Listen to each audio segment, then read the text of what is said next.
Okay, happy Friday afternoon. I'm meteorologist Josh Stone in for John Scalzi today. He'll be back on Monday.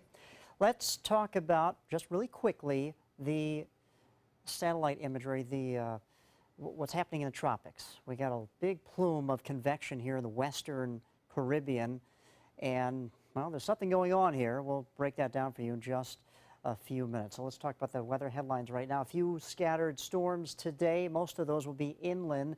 Then guess what? Tropical moisture comes in here next week, and we're talking about, once again, widespread rainfall along the Suncoast. Speaking of rain, well, our radar is now acting up. We're looking at a pretty nasty storm just to the north of the downtown Tampa area.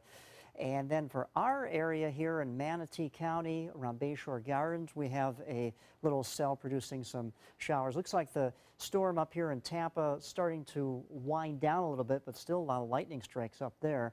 Palmetto, Bradenton, just a few steady showers. And around Northport, just to the east of I-75, a heavier cell.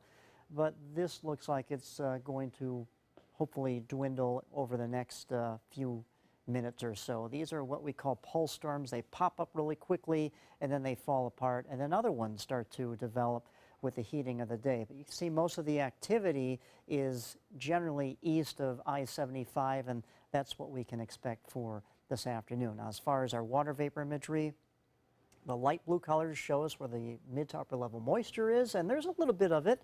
And also some dry air showing up in tan here in the Gulf of Mexico, starting to edge its way towards our area. Now, it looks like over the Father's Day weekend, we'll get to experience a lot of activities outside with no issues with Mother Nature, which is obviously a good thing.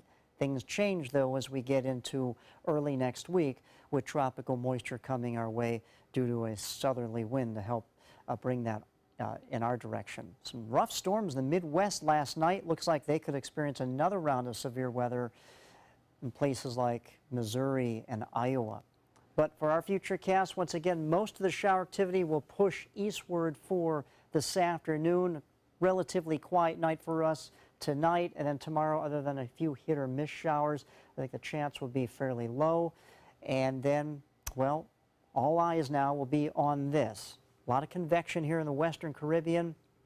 A southerly wind is going to help bring this up into the Gulf of Mexico. And what's interesting is, of course, the Gulf of Mexico has very warm waters right now, and warm waters in the tropical season are fuel for storms to develop.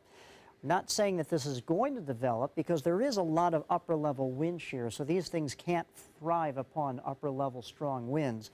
But the fact is, it does look like it's going to edge to the north, and then depending on which way the winds are going to take this, we could either get the core of this bringing a lot of rain, or just the outer edge of it bringing some still widespread rainfall to the Suncoast.